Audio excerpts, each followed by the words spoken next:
Bonsoir. Merci. Venez vers moi, Monsieur Marion. Bonsoir. Bonsoir. Alors, vous-même, vous êtes un sportif, hein, voilà, vous J'essaye, pratiquez encore. Non, mais c'est perdu. important parce que c'est vrai que dans cette soirée, on n'a que des amoureux du sport.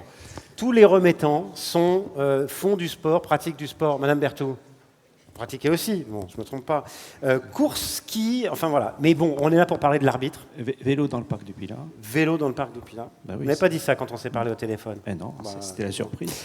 On est là en tout cas pour parler de l'arbitre. Et vous m'avez dit, pour moi, ça a du sens vraiment de remettre ce trophée-là, parce que ça match finalement avec des valeurs, les valeurs de l'arbitre matchent avec mes propres valeurs et avec celles que j'ai envie de faire passer au quotidien.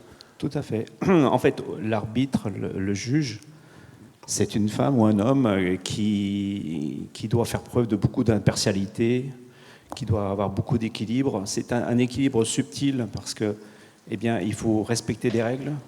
Il y a une notion d'ordre aussi qui doit être là. Et ça, c'est très important. Il faut être impartial, respectueux. Respectueux, tout à fait. À l'écoute. À l'écoute, mais en même temps, il faut être intransigeant aussi de temps en temps. C'est exact. C'est quoi cette espèce d'équilibre? C'est ça que vous aimez là, dans oui, ce tout à rôle-là? Mais je pense que, surtout dans des compétitions d'équipe, lorsqu'il y a deux équipes, eh bien, c'est là où l'arbitre ou le juge ou la juge se révèle.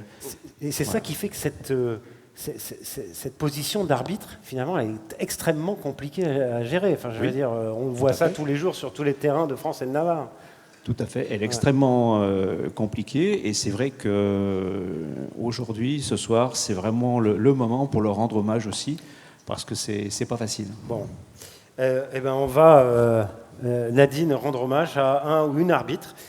3 nommés dans cette catégorie également. Alors, sont nommés pour le trophée de l'arbitre de l'année Sandrine Favreau, Triton Club Belleville en Beaujolais, Marlène Chotin, Cercle Haltérophilie en Soie à Reims, et Fabrice Colados, Volleyball viennois, Saint-Cyr-sur-Rhône.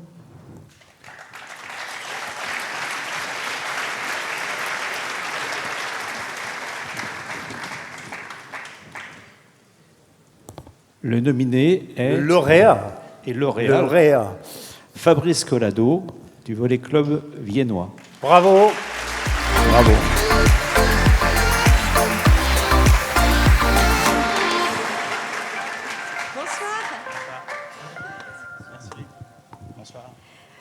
Bonsoir, félicitations. Alors félicitations, il n'y a pas de hasard quand même, parce que vous avez un palmarès incroyable. Vous avez arbitré les championnats du monde au Japon en 2018, les Jeux olympiques à Tokyo en 2020, 3 finales de Ligue des champions, et au total, 37 ans d'exercice. Vous n'auriez pas une petite... Merci. Vous n'auriez pas une petite anecdote par hasard à nous raconter? Oui, j'en ai plein, j'en ai beaucoup, mais j'en ai une dernière qui date de l'année dernière. J'ai arbitré la finale de Ligue des champions masculine de volley. Et c'est très protocolaire. Et avant, au protocole, je suis allé voir avec mon collègue les capitaines. Et quand je suis arrivé, les 2 capitaines étaient en train de discuter. Et quand ils nous ont vus arriver, ils ont souri. Donc je leur ai demandé la raison du sourire. Ils m'ont dit on te le dira peut-être à la fin du match.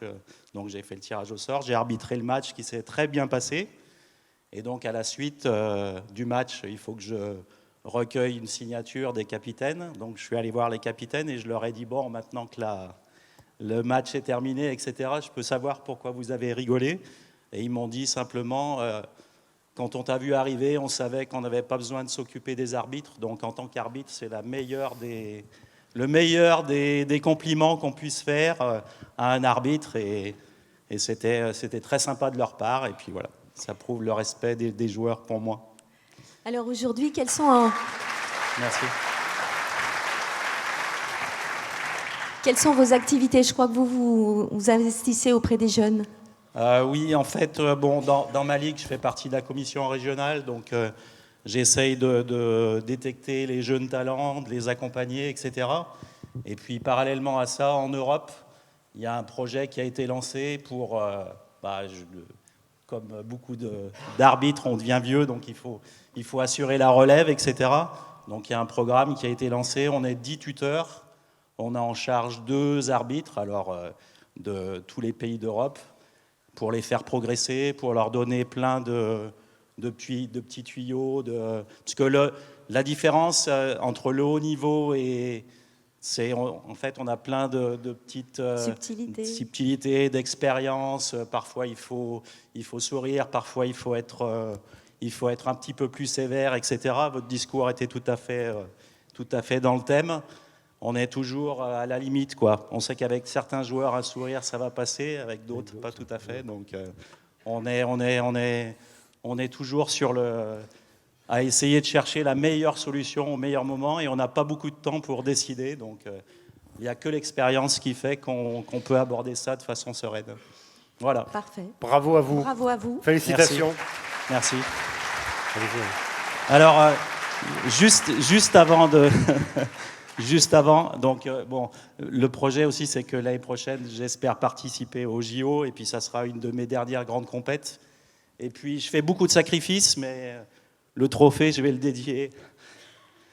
Je suis ému à mon épouse et à mes filles, parce que je fais beaucoup de sacrifices, mais elles en font aussi beaucoup pour moi, et c'est important. Merci. Félicitations. Merci beaucoup. Merci. Félicitations Merci. encore, Fabrice Merci Calados. beaucoup. Bravo à vous. Merci. Petite photo, ça fera un autre souvenir. Vous allez voir, c'est assez sympa aussi.